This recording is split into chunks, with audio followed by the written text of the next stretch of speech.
Otherworldly Evil Monarch. Bab 39. Judul, Guan Qinghan.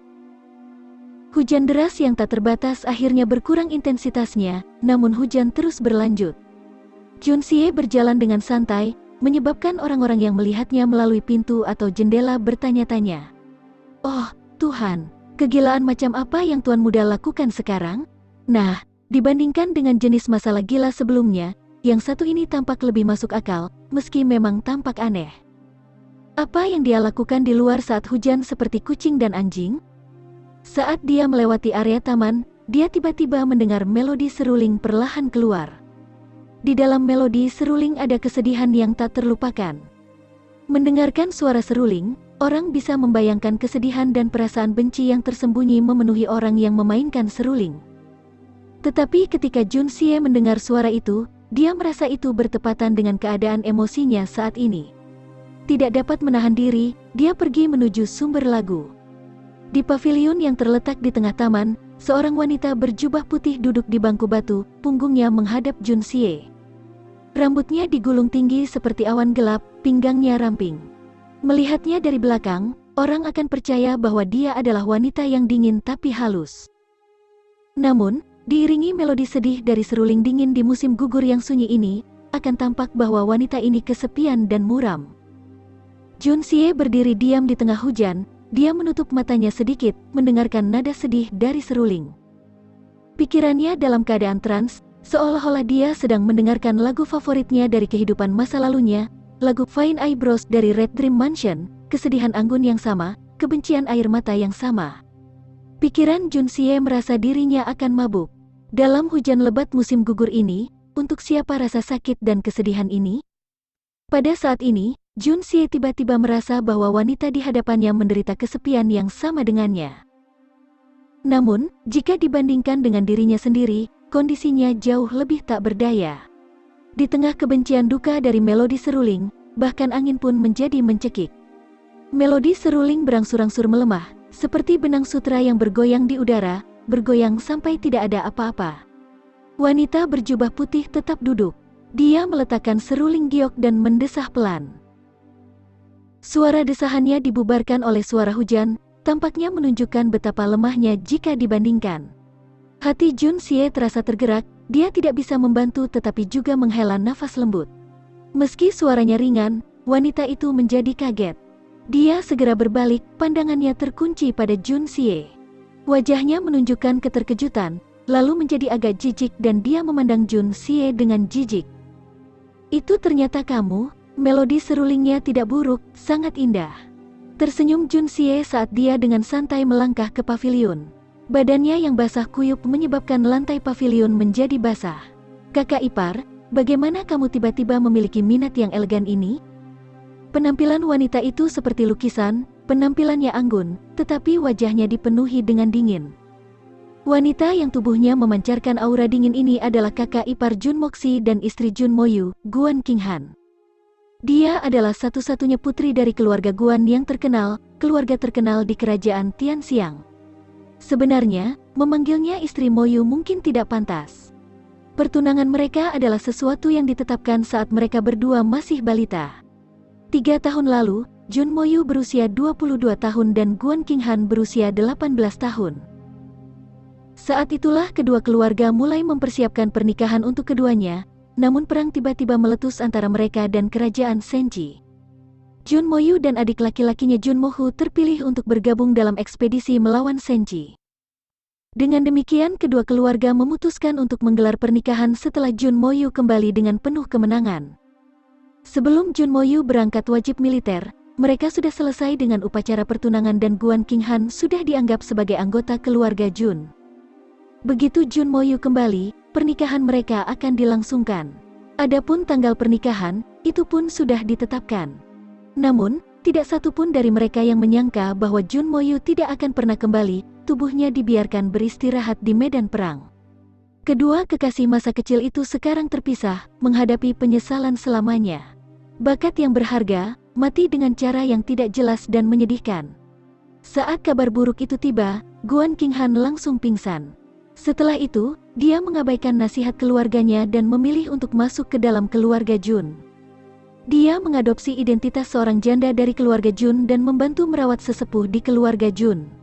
Kakek Jun telah memintanya untuk tidak beberapa kali. Bagaimanapun, dengan penampilan dan latar belakangnya, tidak perlu takut tidak bisa memiliki pernikahan yang baik. Dia bahkan mengusulkan untuk membatalkan perjanjian pertunangan untuk memungkinkan Guan Qinghan bebas dari situasi ini. Tapi Guan Qinghan dengan gigih menolak. Bahkan setelah melelahkan diri, tetua dari kedua keluarga tidak dapat mengubah pikirannya. Yang bisa mereka lakukan hanyalah menunggu. Jika saatnya tiba ketika dia berubah pikiran, maka mereka akan mengirimnya kembali ke keluarga Guan. Semua orang di keluarga Jun dari kakek Jun yang sudah tua, Jun Wui hingga para pelayan memperlakukan gadis muda ini dengan hormat, tidak meremehkannya dengan cara apapun. Namun, ada satu orang yang terus membuatnya tidak bahagia, dan itu adalah adik iparnya, Jun Moxi. Setelah adik iparnya yang cantik pindah, Debauci yang hilang, Jun Moxi menjadi gelisah, cara bicaranya sembrono, sikapnya yang sembrono, menyebabkan Guan Qinghan merasa sangat jijik. Tidak dapat mentolerirnya, dia pernah memberinya pelajaran yang keras. Meskipun dia adalah satu-satunya putri, dia cukup mahir dalam seni bela diri. Meskipun belum di tingkat perak Xuan Qi, dia sudah berada di puncak tingkat ke-9 Xuan Qi. Berurusan dengan seseorang seperti Jun Moxi bukanlah tugas yang sulit. Namun, pemukulan tersebut tidak mengubah anak nakal yang tidak bermoral ini. Mengetahui bahwa adik iparnya yang cantik tidak akan melukai dirinya, dia akan selalu mengintipnya secara diam-diam. Melihat betis tangguh yang tidak tahu malu, Guan Qinghan tidak dapat menemukan metode lain dan memilih untuk menyembunyikan dirinya di kamarnya hampir sepanjang waktu. Tapi cuaca hujan hari ini menyebabkan hatinya tiba-tiba merasa pahit dan sedih, menelannya dengan kesedihan. Karena itu, dia memutuskan untuk pergi ke pavilion untuk mengungkapkan kesedihannya dengan seruling. Tanpa diduga, Debauci ini akan berani turun hujan. Sungguh orang yang obsesif. Apakah kamu tidak mengerti bahwa tingkat ke-9 aku Xuan Qi jauh lebih tinggi dari kamu? Jika aku ingin memberi kamu pelajaran, itu tidak akan membutuhkan banyak usaha. Alasan aku memilih untuk tidak melakukannya adalah karena aku tidak ingin mengganggu ketenangan kediaman ini, dan juga untuk tidak membuat kakek sakit hati. Apa kamu pikir aku takut padamu? Oh, saat ini aku tidak melakukan apa-apa, dan memutuskan untuk memainkan seruling sebentar. Mungkinkah tuan muda ketiga ahli dalam hal ini? Mendengar kata-kata Jun Xie, Guan Qinghan merasa lebih jijik. Apa yang diketahui Debauci ini tentang melodi seruling? Cantik. Tidak buruk. Dia jelas mencoba untuk memulai percakapan denganku. Dia menatapnya dengan dingin, bertanya-tanya wajah baru seperti apa yang ingin dia tunjukkan hari ini. Sindiran bahkan menyertai kata-katanya. Dengan kebijaksanaan Jun Xie, bagaimana mungkin dia tidak mengerti arti kata-katanya? Namun, wanita ini adalah seseorang yang dia kagumi. Belum lagi, dia juga mengerti betapa tak tertahankannya Jun Moxi yang asli. Tidak heran semua orang akan memandang rendah dia. Di sisi lain, pengabdian penuh kasih Guan Qinghan adalah sesuatu yang Jun Xie hormati. Melodi suling memproyeksikan melodi hati, masa lalu adalah masa lalu, akan lebih baik jika adik ipar membiarkan hatimu pergi. Biarkan masa lalu tetap menjadi masa lalu. Jun Xie ragu-ragu sedikit sebelum menjawab. Guan Qinghan mengeluarkan sebelum membalikkan tubuhnya ke samping, mengabaikannya. Jun Xie mulai kehilangan minat. Jika seseorang memilih untuk mengabaikannya, maka dia akan lebih mengabaikan mereka. Jadi bagaimana jika dia wanita cantik? Bisakah wanita cantik begitu saja memandang orang lain dengan menghina? Dia dengan enggan berkata, tadi aku sombong, menyebabkan gangguan pada adik ipar. Aku akan kembali sekarang. Karena itu, dia tersenyum, berbalik dan pergi tanpa ragu-ragu. Kamu akan mengabaikan aku? Ini baik saja. Aku hanya akan pergi tidur. Guan Qinghan menjadi sangat terkejut. Dia awalnya berpikir bahwa dia berencana untuk menguntitnya lagi, menggunakan kepura-puraan palsu untuk mendekatinya. Tanpa diduga, dia benar-benar mengucapkan kata-kata yang manusiawi. Dia bahkan memilih untuk pergi sendiri terlepas dari hujan.